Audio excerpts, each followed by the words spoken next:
اعوذ باللہ من الشیطان الرجیم بسم اللہ الرحمن الرحیم الحمدللہ رب العالمین والصلاة والسلام علی سید الانبیاء والمرسلین وعلی آلہ الطیبین الطاہرین وازواجہ المطہرین وأصحابه المقربين وأولياء أمته وعلماء ملته أجمعين. قال الله تبارك وتعالى في كلامه المجيد والفرقان الحميد قد جاءكم من الله نور صدق الله العظيم. درود پاک تمام احباب بلند آواز سے تلاوت فرمائے. الصلاۃ والسلام علیک یا رسول اللہ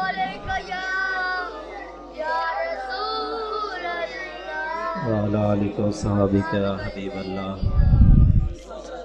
الصلاۃ والسلام علیک یا نبی اللہ وعلی آلک و صحابک یا رحمت للعالمین. الصلاۃ والسلام علیک یا شفیع المذنبین وعلی آلک و صحابک یا جد الحسن والحسین. فضل رب العلا اور مل گئے مصطفیٰ اور کیا چاہیے. اور بھر کے جھولی میری میرے سرکار نے بھر کے جھولی میری میرے سرکار نے مسکرا کر کہا اور کیا چاہیے. مل گئے مصطفیٰ اور کیا چاہیے. اور دامن مصطفیٰ جس کے ہاتھوں میں ہے دامن مصطفیٰ جس کے ہاتھوں میں ہے اس کو روزے جزا اور کیا چاہیے. اس کو روزے جزا اور کیا چاہیے. فضل رب العلا اور کیا چاہیے. مل گئے مصطفیٰ اور کیا چاہیے. اللہ رب العزت کی حمد و ثنا نبی مکرم شفیع معظم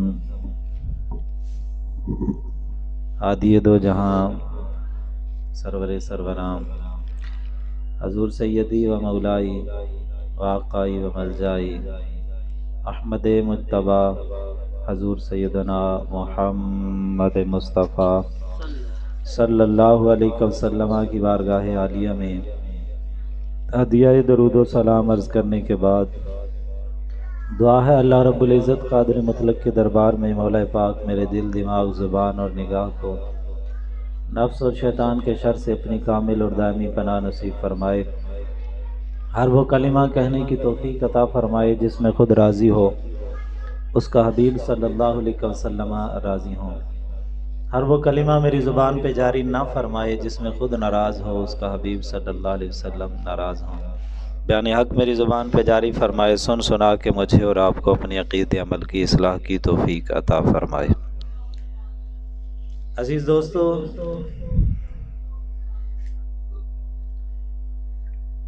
نبی مکرم شفیع معظم صلی اللہ علیہ وسلم کی ذات والا صفات کے حوالے سے ہم اہل سنت و جماعت کا عقیدہ نظریہ اور سوچ یہ ہے اللہ رب العزت نے میرے اور آپ کے آقا و مولا صلی اللہ علیہ وسلم کو نور پیدا فرمایا. سبحان اللہ. اور سرور عالم صلی اللہ علیہ وسلم لبادہ بشریت کو اوڑھ کے اس دنیا کے اندر جلوہ گر ہوئے. پہلی بات یہ بھی ذہن نشین رکھیں کہ ہمارے کچھ ساتھی اتنی ضد کر جاتے ہیں کہ اگر نبی پاک صلی اللہ علیہ وسلم کو بشر کہا جائے تو وہ ہٹ درمی پہ آ جاتے ہیں، کہتے ہیں یہ تو ہو ہی نہیں سکتا، اور وہ سخت زبان اور سخت جملے استعمال کرنا شروع کر دیتے ہیں. تو یہ بات ذہن نشین رکھیں کہ نبی اکرم صلی اللہ علیہ وسلم اس دنیا میں لبادہ بشریت کے اندر ہی جلوہ گر ہوئے. تو غالباً اقبال نے کہا تھا اب آدمی کچھ اور ہے ہماری نگاہ میں، جب سے سنا کہ یار لباس بشر میں ہے. کیا بات. نبی اکرم شفیع معظم صلی اللہ علیہ وسلم کو حضرت آدم علیہ الصلوۃ والتسلیم کی اولاد میں سے ماننا پڑے گا، کیونکہ سرور عالم صلی اللہ علیہ وسلم کا سلسلہ نسب ہے حضرت عبداللہ سے لے کے حضرت آدم علیہ نبینا علیہ الصلوۃ والتسلیم تک آقا کائنات صلی اللہ علیہ وسلم کے آباء و اجداد کا ایک طویل سلسلہ ہے.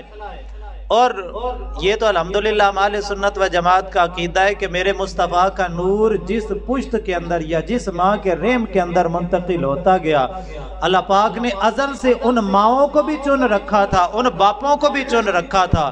میرے پاک نبی کے نور کی برکت سے اللہ نے ان ماؤں اور ان باپوں کو کفر کی غلاظت سے پاک کر کے ہر دور کے اندر دولت ایمان عطا فرمائی ہے. ہر دور کے اندر نبی پاک صلی اللہ علیہ وسلم کے آباء و اجداد مومن ہی رہے. تو عزیز دوستو، نبی پاک صلی اللہ علیہ وسلم لبادہ بشریت کے اندر آئے، لیکن یہاں یہ بات ذہن نشین رکھیں، گولڑے کے تاجدار حضرت اعلیٰ حضرت قبلہ عالم سیدنا پیر میر علی شاہ صاحب رحمت اللہ تعالی علیہ فرماتے ہیں، کسی نے پوچھا حضور کیا نبی پاک صلی اللہ علیہ وسلم کو بشر کہنا جائز ہے؟ تو گولڑے کے تاجدار نے فرمایا ادب کا لحاظ رکھو. فرمایا حضور کو بشر ضرور کہو لیکن سید البشر کہو، افضل البشر کہو. فرمایا صرف بشر نہ کہو مصطفیٰ کی ذات کو، فرمایا تمام بشروں کی بشریت سے اعلیٰ میرے نبی کی بشریت ہے، اور تمام نوریوں کی نورانیت سے اعلیٰ اللہ نے میرے نبی کی نورانیت کو پیدا فرمایا. یعنی میرے پاک نبی کی نورانیت بھی عام نوریوں جیسی نہیں ہے. اللہ نے فرشتے بھی نور سے پیدا فرمائے، لیکن فرشتے بھی نور ہیں، میرے مصطفیٰ بھی نور ہیں، لیکن میرے نبی کا نور فرشتوں کے نور سے بھی زیادہ بلند مقام رکھتا ہے. توجہ ہے؟ ذرا بلند آواز سے کہیں سبحان اللہ. نبی پاک صلی اللہ علیہ وسلم کے وصال با کمال کے بعد جب حضرت ابوبکر صدیق رضی اللہ تعالیٰ عنہ خطبہ دینے کے لیے منبر پہ کھڑے ہوئے، نبی پاک صلی اللہ علیہ وسلم ابتدا میں ایک کھجور کے تنے سے ٹیک لگا کے خطبہ دیا کرتے تھے. مدینے کی ایک عورت نے میرے پاک نبی کے لیے منبر تیار کروایا، اس کی 3 سیڑھیاں تھیں. نبی پاک صلی اللہ علیہ وسلم تیسری سیڑھی پہ کھڑے ہو کے خطبہ دیا کرتے تھے. تو حضرت ابوبکر صدیق رضی اللہ تعالیٰ عنہ کی جب باری آئی خطبہ دینے کی، آپ منبر شریف پہ چڑھے تو دوسری سیڑھی پہ آ کے نا حضرت صدیق اکبر وہیں پہ بیٹھ گئے. کسی نے کہا حضرت حضور تو تیسری سیڑھی پہ بیٹھ کے خطبہ دیتے تھے، آپ دوسری سیڑھی پہ بیٹھ گئے ہیں. تو حضرت خلیفۃ الرسول بلا فصل حضرت سیدنا ابوبکر صدیق فرمانے لگے، فرمایا ابو قحافہ کے بیٹے کی کیا اوقات ہے وہ وہاں بیٹھے جہاں مصطفیٰ بیٹھا کرتے تھے. جہاں حضور بیٹھتے تھے میں وہاں بیٹھوں؟ اللہ اللہ اللہ مجھے پناہ عطا فرمائے. میرے لیے تو حضور کے قدموں والی جگہ ہی کافی ہے، اور جہاں مصطفیٰ کے قدم لگتے تھے ابوبکر وہاں پہ بیٹھے گا. آج پتہ نہیں کس منہ سے لوگ برابری کی باتیں کرتے ہیں. حضرت ابوبکر صدیق کا وصال ہوتا ہے. اللہ اکبر کبھی حضرت فاروق اعظم کے ہاتھوں پہ لوگ بیعت کرتے ہیں. آپ ممبر پہ خطبہ دینے کے لیے آتے ہیں تو حضرت فاروق اعظم تیسری سیڑھی پہ بیٹھ جاتے ہیں، نہ دوسری پہ نہ تیسری پہ، نہ پہلی پہ نہ دوسری پہ، سب سے آخر والی سیڑھی پہ بیٹھ جاتے ہیں. کسی نے کہا حضرت آپ نہ پہلی پہ بیٹھے نہ دوسری پہ بیٹھے، سب سے نیچے آ کے بیٹھ گئے ہیں. فرمایا پہلی پہ بیٹھا کرتے تھے رسول اللہ، ہم میری کیا اوقات ہے وہاں بیٹھوں. فرمایا دوسری پہ بیٹھا کرتے تھے رسول اللہ کے خلیفہ، فرمایا میری کیا جرت ہے میں وہاں بیٹھوں. فرمایا میرے لیے ابو بکر کے قدموں والی جگہ ہی کافی ہے. اور لوگ تو حضور کے خلیفہ کی برابری کرنے سے اللہ اکبر. اب آگے سنیں، بڑے مزے کی بات ہے. حضرت فاروق اعظم کا انتقال ہوتا ہے، حضرت عثمان غنی رضی اللہ تعالیٰ عنہ امیر المومنین بنتے ہیں. اور اب سیڑھیاں تو 3 تھیں اور تینوں ہی ختم ہو گئی. پہلی رسول اللہ صلی اللہ علیہ وسلم کی، دوسری پہ حضرت ابوبکر صدیق، تیسری پہ حضرت فاروق اعظم. اب سیڑھی تو بچی کوئی نہ. حضرت عثمان غنی رضی اللہ تعالیٰ عنہ کے ہاتھوں پہ لوگوں نے بیعت کی. آپ خطبہ دینے کے لیے ممبر پہ جب چڑھے تو پہلی سیڑھی پہ بھی قدم رکھا، دوسری پہ بھی رکھا اور تیسری پہ جا کے بیٹھ گئے. تیسری سیڑھی پہ حضرت عثمان، جہاں رسول اللہ بیٹھ کے خطبہ دیا کرتے تھے وہاں حضرت عثمان غنی بیٹھ گئے. لوگوں نے کہا حضرت آپ نہ حضرت فاروق اعظم والی جگہ پہ بیٹھے نہ صدیق اکبر والی جگہ پہ بیٹھے، آپ رسول خدا صلی اللہ علیہ وسلم والی جگہ پہ بیٹھ گئے ہیں. فرمایا انہوں نے جو عمل کیا وہ اپنی جگہ تھا، لیکن مجھے یہ خطرہ تھا کہ سیڑھیاں تو 3 ہی تھیں. اگر میں حضرت فاروق اعظم والی جگہ پہ بیٹھتا تو عمر بھی صحابی، میں بھی صحابی. عمر نے بھی رسول اللہ کے پیچھے نمازیں پڑھی، میں نے بھی پڑھی. عمر بھی غزوات کے اندر شریک ہوا، میں بھی غزوات کے اندر شریک ہوا. عمر نے بھی اپنی جان مال اسلام کی خاطر وقف کی، میں نے بھی کی. اگر میں عمر والی جگہ بیٹھتا، کسی کے ذہن میں خیال آتا کہ عثمان خود کو عمر کے برابر سمجھتا ہے اس لیے عمر والی جگہ بیٹھا ہے، میں نے کہا نہ میں عمر کے برابر نہیں. کسی نے کہا حضرت پھر اس سے اوپر، کہا ابو بکر بھی صحابی، میں بھی صحابی، اور وہ بھی رسول اللہ صلی اللہ علیہ وسلم کی خاطر جان نثاری کرتے رہے، میں بھی کرتا رہا. اگر میں ان کی جگہ بیٹھتا کوئی سوچ سکتا تھا عثمان خود کو ابو بکر کے برابر سمجھتا ہے، میں کہاں اور وہ کہاں، وہ تو بڑی شان والے لوگ تھے. کہا پھر اوپر آ کے کیوں بیٹھے؟ کہا میں وہاں بیٹھا ہوں کہ کسی مومن کے دل میں خیال آ ہی نہیں سکتا کہ کوئی ان جیسا بھی ہو سکتا ہے. حضرت عثمان غنی نے بتا دیا جو مومن ہوگا وہ کبھی خود کو رسول اللہ صلی اللہ علیہ وسلم کی مثل برابر ان جیسا، ایسے غلیظ ترین جملے وہ بولنا تو دور کی بات.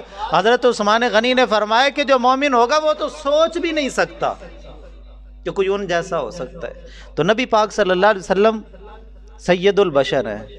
میرے پاک نبی صلی اللہ علیہ وسلم کی بشریت تمام انسانوں کی بشریت سے اعلیٰ اور عرفہ ہے. تمام انبیاء کی بشریت سے بھی میرے نبی کی بشریت اعلیٰ و عرفہ ہے. اب دوسرا، میرے اور آپ کے آقا مولا صلی اللہ علیہ وسلم نور ہے.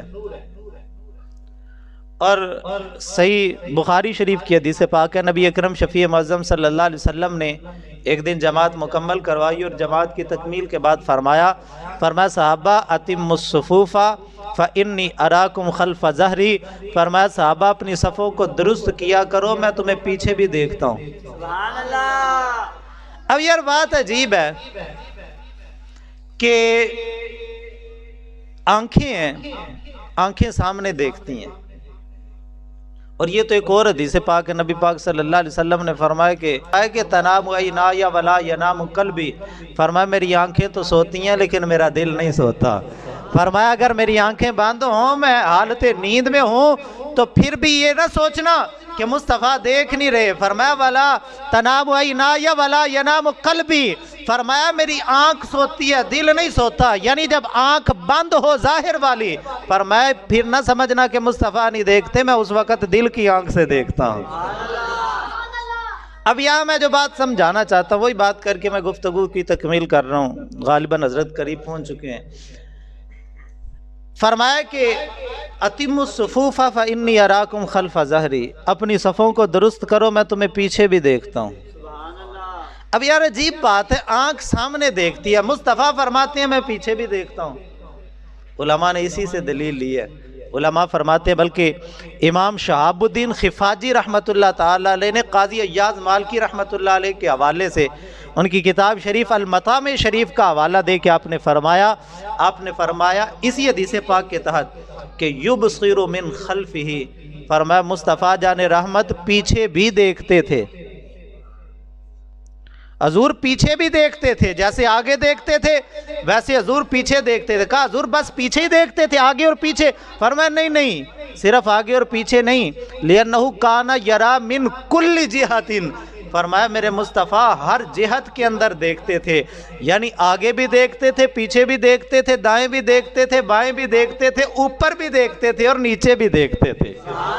اور میرے مصطفیٰ کی نگاہ اللہ اکبر کبیرہ، اگر اوپر اٹھے تو لوح محفوظ تک جائے، میرے مصطفیٰ کی نگاہ اگر نیچے آئے تو تحت ثری تک جائے، اگر شمال کی طرف اٹھے تو حد جو ہے وہ دنیا تک جائے، اگر میرے مصطفیٰ کی نگاہ کائنات کی جس سمت بھی پھرتی جائے، کائنات کا کوئی کونا میرے مصطفیٰ کی نگاہ سے چھپا ہوا نہیں رہ سکتا۔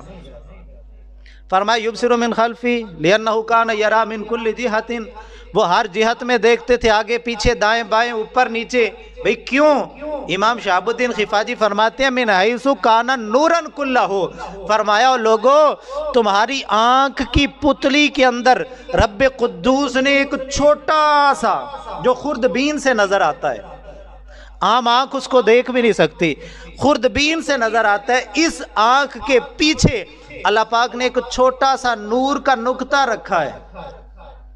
اس نور کے نقطے کی برکت یہ ہے کہ تمہیں آگے نظر آتا ہے، اور اس ایک نقطے کی برکت یہ ہے جو خوردبین سے نظر آتا ہے، اگر سامنے پردہ نہ ہو آسمان تک نگاہ جاتی ہے۔ وہ ایک نقطے کی برکت یہ ہے کہ آنکھ اٹھے تو 500 سال مسافت کی دوری تک پہنچتی ہے۔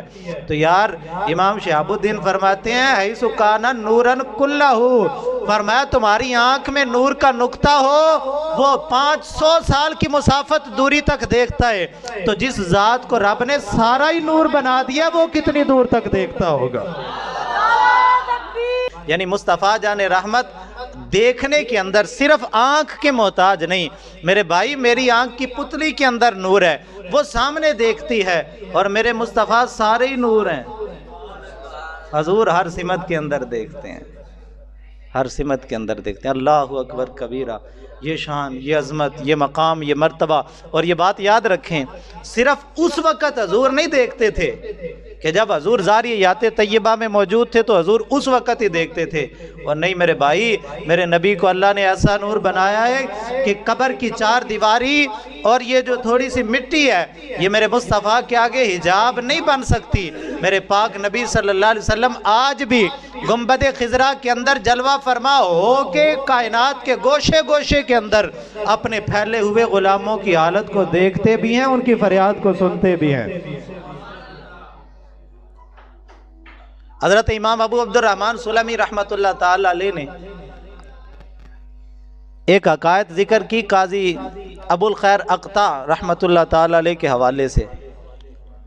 وہ فرماتے ہیں میں مدینہ شریف میں آیا اور زادِ راہ ختم ہو چکا تھا، اور 5 دن گزر گئے کہ نہ کسی کے آگے ہاتھ پھیلایا اور نہ ہی کسی نے کچھ دیا، اور 5 دن کا فاقہ آپ اندازہ کر سکتے ہیں پھر کیا حالت ہوگی۔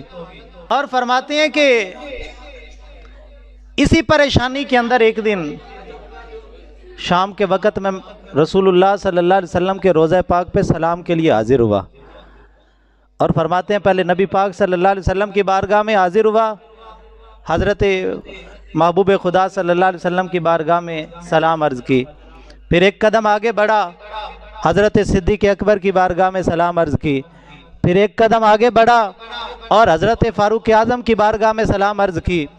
تینوں ہستیوں کی بارگاہ میں سلام عرض کرنے کے بعد فرماتے ہیں کہ میں پیچھے ہٹا اور عرض کی انا ضیفک لیلۃ یا رسول اللہ، یا رسول اللہ 5 دن ہو گئے ہیں آپ کے شہر مقدس میں آئے ہوئے، اور کچھ کھانے کو نہیں ملا۔ آج جب دیکھا ہے کہ کوئی نہیں پوچھتا تو میں اس در پہ آ گیا ہوں کہ جس کو کوئی نہ پوچھے وہ تو پوچھتے ہیں۔ تو حضور مہربانی فرمائیں، آج رات میں آپ کا مہمان ہوں، حضور میری میزبانی فرمائیں۔ تو قاضی ابو الخیر اکتا فرماتے ہیں کہ اتنا کہنے کے بعد میں پیچھے ہٹا اور ممبر شریف والی جگہ پہ آیا۔ وہ ریاض الجنہ شریف کے اندر وہ جگہ آج بھی موجود ہے، اور فرماتے ہیں ممبر شریف والی جگہ پہ آ کے میں نبی پاک صلی اللہ علیہ وسلم کے ممبر شریف کے پاس ٹیک لگا کے بیٹھ گیا، اور ابھی چند لمحے گزرے تھے کہ میری آنکھ لگ گئی۔ اور جب آنکھ لگی، اور آنکھ لگ جاتی ہے کبھی کبھی محفل میں بھی لوگوں کی لگ جاتی ہے، ٹیک لگا کے بیٹھنے سے کبھی کبھی یہ بھی لگ جاتی ہے، لیکن یہ آنکھ لگنے کی بھی کچھ اقسام ہوتی ہیں۔ کوئی آنکھ تو شیطان لگواتا ہے کہ کوئی دین کی بات رہ جائے، اور کبھی کبھی آنکھ لگتی ہے رحمان کی طرف سے، اور جب رحمان کی طرف سے لگتی ہے پھر کوئی جب وہ اللہ کی طرف سے خاص فضل اور عطا ہونی ہوتی ہے۔ قاضی ابو الخیر اکتا فرماتے ہیں بس ٹیک لگی، چند لمحے گزرے، ظاہر کی آنکھیں بند ہوئیں، قسمت کا ستارہ چمک اٹھا، اور فرماتے چاروں طرف سے خوشبوؤں کی ایک عجیب مہک سی اٹھی، اور یوں محسوس ہو رہا تھا جس کو کسی شاعر نے کہا کہ ہوا کی خوشبو بتا رہی ہے، وہ زلف اپنی سجا رہے ہیں، سواری طیبہ سے چل پڑی ہے، حضور تشریف لا رہے ہیں۔ قاضی ابو الخیر اکتا فرماتے ہیں کہ میں نے اچانک دیکھا مولا علی شیر خدا رضی اللہ تعالیٰ عنہ جلدی جلدی تشریف لا رہے ہیں، آ کے مجھے بازو سے پکڑا اور پکڑ کے فرمانے لگے ابو الخیر اٹھ۔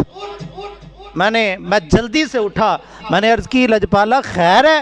حضور حکم فرمائے۔ فرمایا ابو الخیر جلدی اٹھ، تجھے پتہ نہیں ہے محمد مصطفیٰ تشریف لا رہے ہیں۔ آمینہ کے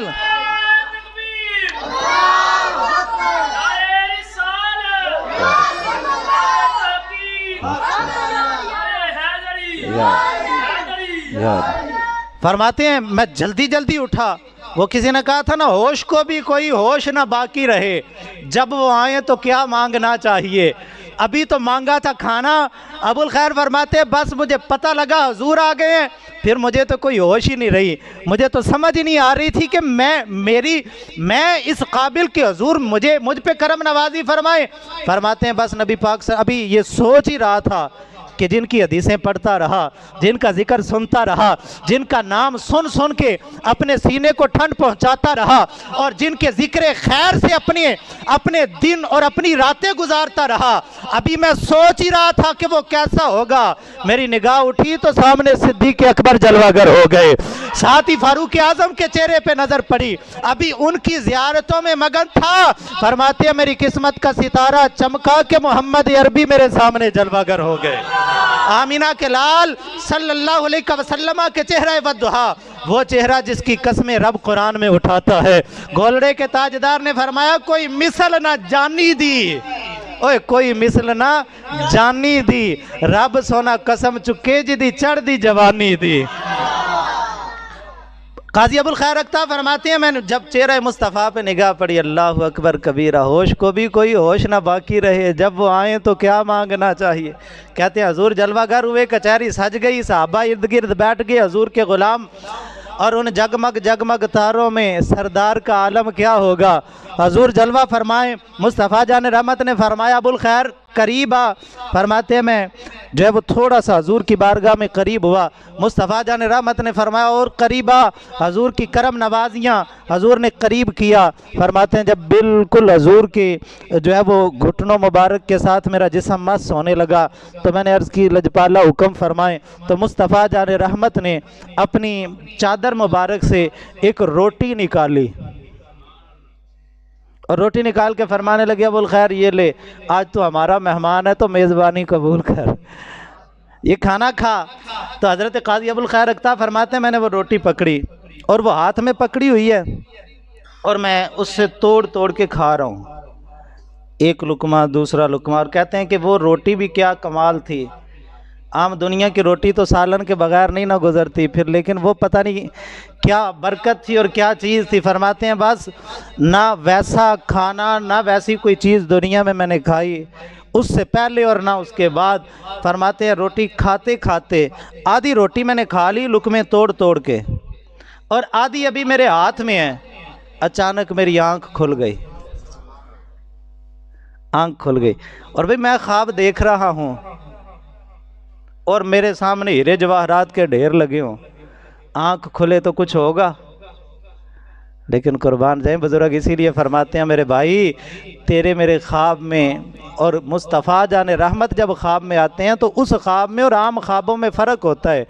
عام خواب جب آئے تو حالت اور ہوتی ہے، وہاں ضروری نہیں کہ جو دیکھا ہے ویسا ہو بھی، لیکن مصطفیٰ جب کرم فرماتے ہیں تو جیسے خواب میں بند آنکھوں سے حضور کی زیارت ہوتی ہے اور حضور کرم فرماتے ہیں، ایسی حضور بعینی ہی مصطفیٰ جان رحمت کرم نوازی فرماتے ہیں. اور اسی وجہ سے تو بزرگ فرماتے ہیں جنہوں نے حضور کی زیارت کی خواب میں، کہتے ہیں بس حضور کی خواب میں زیارت کی، آنکھ کھلنے کے بعد بھی خوشبوؤں کے جھونکے ہوتے تھے. تو حضرت قاضی ابو الخیر اکتا فرماتے ہیں آنکھ کھل گئی اور خواب میں آدھی روٹی کھا چکا تھا اور آدھی ہاتھ میں تھی.